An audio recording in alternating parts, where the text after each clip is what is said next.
What's going on, vets? Markel here, back with another video. Hope you guys are doing well. Had a great weekend.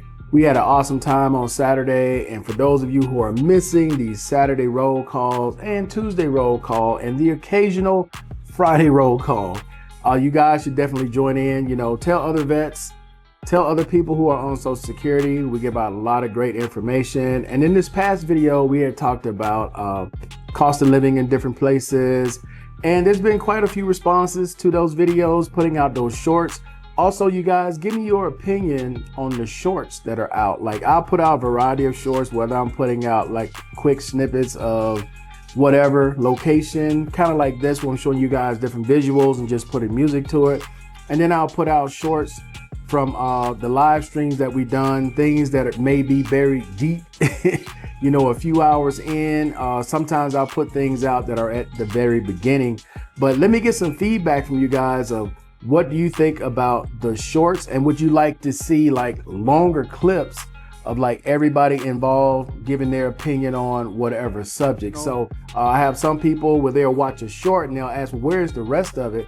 And I'll put the link in to the total video. So I'm curious to get feedback from you guys on that as I put out these more shorts, adding more views to the channel, attracting more people. That way, the algorithm from YouTube works that way. So as I put these shorts out, guys, I'm just trying to get your opinion on what type of shorts you like. Do you like the current format where I put out 3 to 5 clips from the live stream, maybe a few more? Or do you like the other version where I'm just like taking different clips from different locations, kind of like what I'm showing you guys now, put some music to it, and then you just enjoy the visuals of whatever it is? Or it may be situations where I'm riding around the city or I'm going to a restaurant like the couple ones I put out with Jason, and we're, enjoying a meal, or we at a different location.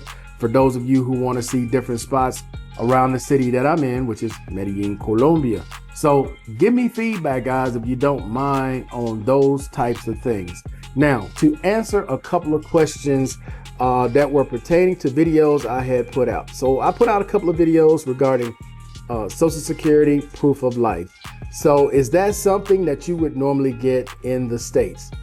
Honestly, I don't know, because when I was in the States, when I first got on Social Security back in 2014, I never saw one of those forms until I moved abroad and they had an address from abroad. So as far as me ever getting that proof of life statement, I've never gotten one of those when I was living in the States.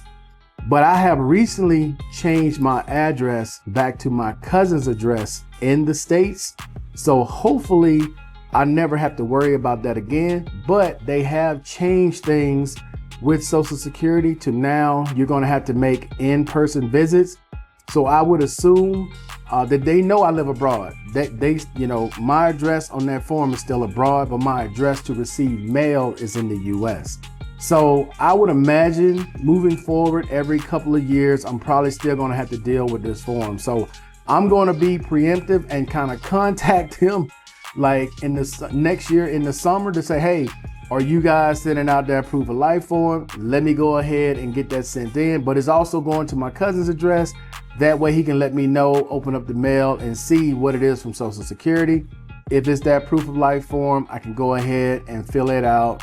It's very simple, very easy. Put my current address, phone number, all that stuff, and then fax it to him or mail it to him.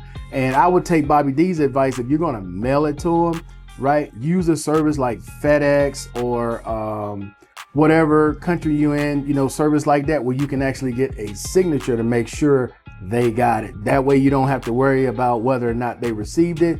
You have a signature that shows someone received that information. Okay. Now the second part of that is, am I worried about benefits being cut off the way some have? When you look at the news, where some people are now being questioned about their citizenship because they may have been born outside the US on a military base, or they may have been born, as an American couple in another country. Like you go in to visit Cancun or something, and they ended up having the baby there when they weren't expected to. She's already pregnant, that type of situation. So I saw that in the news. Shout out to J Love for sending me that, from a man from Oklahoma in his, early 60s. Now they're questioning his citizenship status because he was born in a military base. His parents were American. He was on a military base, which is considered U.S. soil. He has an American birth certificate that is stamped. He has an American passport. He is an American. But because of some of the changes that are happening with Social Security, they're now questioning people's validity from where they're being born. So if you were born outside the U.S., even though you were born on U.S. soil on a military base, or you may have been born in different situations around the world, you may get a letter in the mail. You may want to check on that to make sure everything is good. That's from my understanding of the current situation. But on Tuesday, I'll elaborate on that a little bit more and probably show you guys that story from that gentleman in Oklahoma. But with that being said, guys, that's going to do it for this video. I appreciate everybody watching as always. Until the next time, guys, I'm out of here. Peace.